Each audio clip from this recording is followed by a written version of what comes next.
Avec la rentrée, quand il fait encore beau et quand les enfants ne sont pas encore retournés à l'école, dans les petites villes de banlieue, on cumule le pire des deux mondes, celui des gens actifs avec leurs embouteillages et celui des jeunes oisifs qui volent ou qui trafiquent des scooters pour faire des rodéos entre 7 et 22 heures, en t-shirt ou carrément torse nu.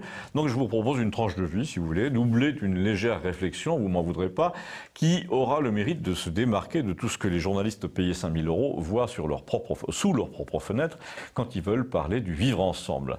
Alors je vous plante le décor d'abord, on est à 6 km d'Orly, il y a plus de pavillons que de barres d'immeubles, donc nous sommes loin des bandes, mais la densité de l'habitat social est très grande, on se croirait à Johannesburg à certaines heures de la journée, vous n'avez qu'à filmer l'arrêt de bus là, à raison d'une image toutes les 10 secondes et le résultat est saisissant. C'est dommage, on ne peut pas vous le montrer, mais c'est très homogène.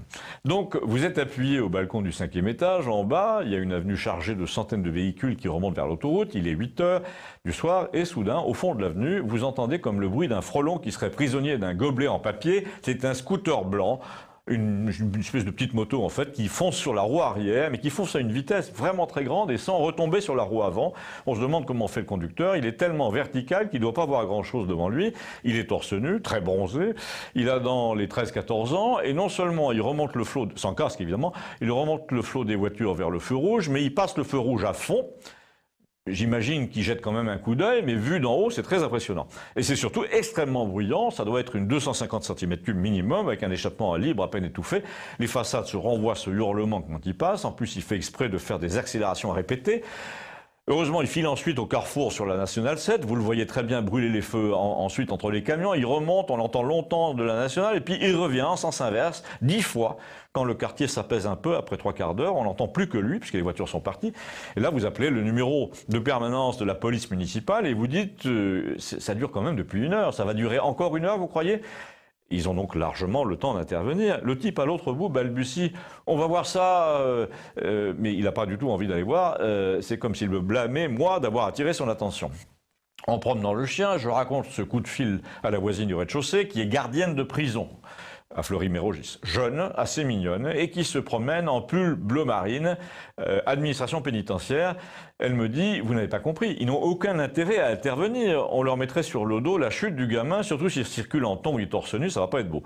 Et là, si on le fait tomber, c'est parti pour des nuits entières d'émeutes en soutien à notre camarade. Tandis que si vous le laissez se planter tout seul contre un camion au feu rouge, et d'après ce que j'ai vu, il en a pour peu de temps, il doit être sous crack d'ailleurs, l'enquête conclura qu'il n'y a pas d'autre responsable que lui-même. Et là, elle ajoute avec un humour un peu sinistre, évidemment, il y a le cas pénible où il tuerait quelqu'un dont la famille se retournerait ensuite contre lui au pénal.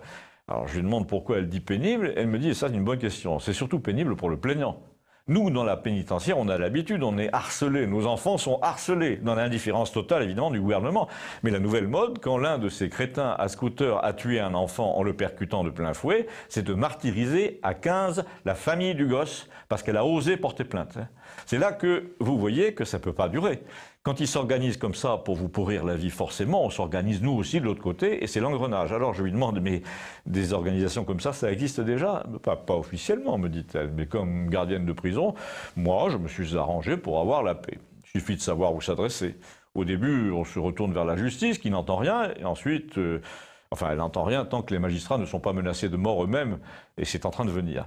Puis finalement, on s'aperçoit qu'il existe des réseaux d'intimidation contraires, qui font exactement le travail à l'envers, qui disent à la famille du jeune à scooter, si tu continues, toi et tes frères, tes oncles dans un premier temps, ils vont avoir la DAS et le fisc sur le dos. Et puis dans un deuxième temps, ils ont intérêt à sortir avec un bon gilet.